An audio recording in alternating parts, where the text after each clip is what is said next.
Hello, నమస్తే. ముందుగా మిత్రులందరికీ గణతంత్ర దినోత్సవ శుభాకాంక్షలు. ఒకవైపు పవన్ కళ్యాణ్ గారు, చంద్రబాబు నాయుడు గారు, నారా లోకేష్ గారు కలిసి గణతంత్ర దినోత్సవ వేడుకల్లో పాల్గొన్నారు. పవన్ కళ్యాణ్ గారి రాకతోటి ఒక్కసారిగా సభా ప్రాంగణం అంతా దద్దరిల్లిపోయింది. పవన్ కళ్యాణ్ గారి నామ స్మరణతోటి మారుమోగిపోయింది. అదేవిధంగా మరొక వైపు రేవంత్ రెడ్డి గారు తెలంగాణలో సంచలన వ్యాఖ్యలు చేసిండు. 10 సంవత్సరాలు తెలంగాణ రాష్ట్రానికి నేనే ముఖ్యమంత్రిని అంటూ 4 పథకాలకి తెలంగాణలో రేవంత్ రెడ్డి గారు అయితే శ్రీకారం చుట్టిండు.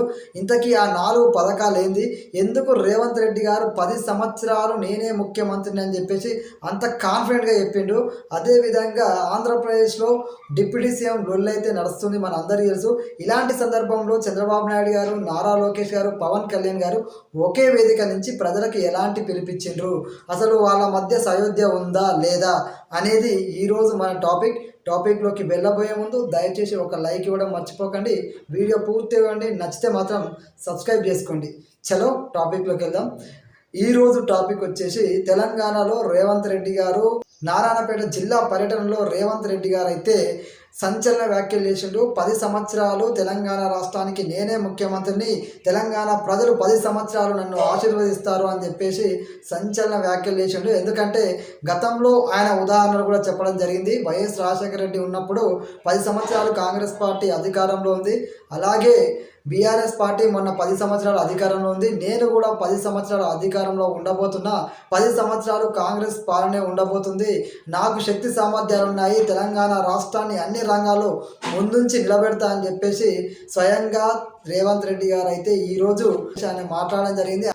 అదేవిధంగా ఆయన 4 పథకాలకైతే శ్రీకారం చుట్టిండు. ఈరోజు రాత్రి నుంచే తెలంగాణలో అయితే రైతు భరోసా పడుతుంది, రైతులందరూ అధైర్యపడొద్దని చెప్పి ఆయన చెప్పడం జరిగింది. రైతు భరోసా, ఇందిరమ్మ ఇండ్లు, ఇందిరమ్మ భరోసా, అదేవిధంగా నూతన రేషన్ కార్డులు కూడా ఈరోజు ఆయన శ్రీకారం చుట్టడం జరిగింది. ఈ యొక్క 4 పథకాలకి రేవంత్ రెడ్డి గారు శ్రీకారం చుట్టడం జరిగింది. ప్రజలు ఎప్పుడెప్పుడా ఎదురు చూస్తున్నారు రైతు బంధు. ఈరోజు అర్ధరాత్రి నుంచి, ఈరోజు సండే కాబట్టి బ్యాంకులు బంద్ ఉంటాయి, అర్ధరాత్రి నుంచి ఖచ్చితంగా రైతు అందరికీ కల్పించబోతున్నాము, అధైర్యపడొద్దని చెప్పి ఆయన చెప్పడం జరిగింది. అదేవిధంగా మరొక వైపు ఆంధ్రప్రదేశ్లో డిప్యూటీ సీఎం లొల్లి నడుస్తుంది, మన అందరికీ తెలుసు. అలాంటి సందర్భంలో ఒకే వేదిక మీద చంద్రబాబు నాయుడు గారు, నారా లోకేష్ గారు, పవన్ కళ్యాణ్ గారు కనిపించి ఒక్కసారిగా వాళ్ళు ప్రజలకైతే ఒక మంచి సంకేతాన్ని పంపించారు. వేదిక మీద నారా లోకేష్, అదేవిధంగా పవన్ కళ్యాణ్ గారు చంద్రబాబు నాయుడు గారు నవ్వులు పూయిస్తూ ఏదైతే ఇక్కడ బయట కార్యకర్తల మధ్య డిప్యూటీ సీఎం లొల్లి నడుస్తుందో అవేమీ పట్టించుకోకుండా మేము యూనిటీగానే ఉన్నాము, మీరందరూ అర్థం చేసుకోండి అనే సంకేతాన్ని అయితే వాళ్ళు ప్రజలకు పంపించడం జరిగింది. అదేవిధంగా ఇరు కార్యకర్తలు కూడా పంపించినట్టు అయిపోయింది. పవన్ కళ్యాణ్ గారు ఎప్పుడైతే సభా ప్రాంగణంలో అడుగుపెట్టిండో డిప్యూటీ సీఎం గారు వచ్చారు అనగానే ఏకంగా సభా ప్రాంగణం మొత్తం దద్దరిల్లిపోయింది. పవన్ కళ్యాణ్ గారి నామస్మరణతోటి మరొక సైడు బాబులకే బాబు, కళ్యాణ్ బాబు అంటూ స్లోగాన్స్ తోటి ప్రజలు, చిన్నారులు గణతంత్ర వేడుకలకు హాజరైనటువంటి యువకులు కానీ, విద్యార్థులు కానీ ప్రతి ఒక్కరూ పవన్ కళ్యాణ్ గారి పట్ల, పవన్ కళ్యాణ్ గారికి ఉండే క్రేజ్ మన అందరూ తెలుసు.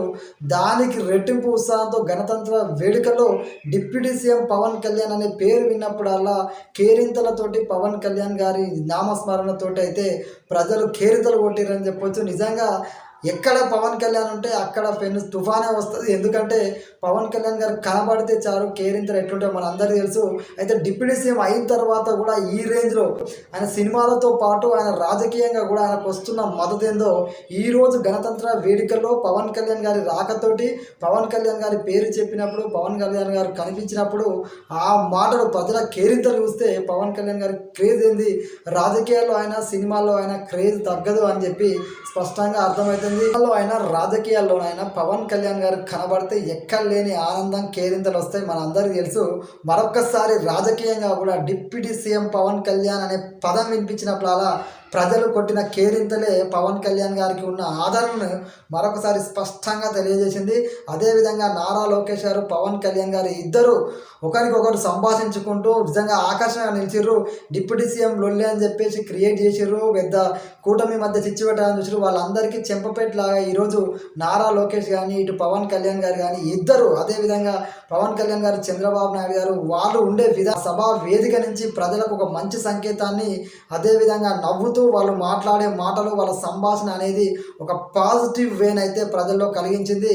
ఇదంతా డిప్యూటీ సీఎంలో అదేవిధంగా కూటమి మధ్య చిచ్చు పెట్టాలని చూసేవాళ్ళకైతే ఈరోజు గణతంత్ర వేడుకల్లో నారా లోకేష్ గారు, చంద్రబాబు నాయుడు గారు, పవన్ కళ్యాణ్ గారి సంభాషణ కానీ, వారి యొక్క తీరు కానీ ప్రతి ఒక్కరికి విమర్శించే వాళ్ళకి, ముఖ్యంగా కూటమిని విడదీస్తాం అనుకున్న వాళ్ళకైతే కడుపు మండే విధంగానే వాళ్ళ యొక్క ప్రవర్తన అయితే స్పష్టంగా కనిపించింది. కేరింతల విధంగా ఒకవైపు తెలంగాణ, మరొక వైపు ఆంధ్రప్రదేశ్లో 2 రాష్ట్రాల్లో ప్రభుత్వాలు దినోత్సవ వేడుకలను అయితే ఘనంగా నిర్వహించినాయి. అటువైపు పవన్ కళ్యాణ్ గారు, చంద్రబాబు గారు, నారా లోకేష్ గారు కలిసి గణతంత్ర దినోత్సవ వేడుకల్లో పాల్గొంటే, మరొక వైపు ప్రజలందరూ ఎదురు చూసినట్టుగా రైతు భరోసాని ప్రకటించి నేనే 10 సంవత్సరాలు ముఖ్యమంత్రి ఇటు రేవంత్ రెడ్డి గారు అయితే గణతంత్ర దినోత్సవ వేడుకల్లో పాల్గొనడం జరిగింది. మొత్తానికి 2 రాష్ట్రాల్లో గణతంత్ర దినోత్సవ వేడుకలు ఘనంగా జరిగినాయి. జై హింద్. వీడియో నచ్చితే సబ్స్క్రైబ్ చేసుకోండి.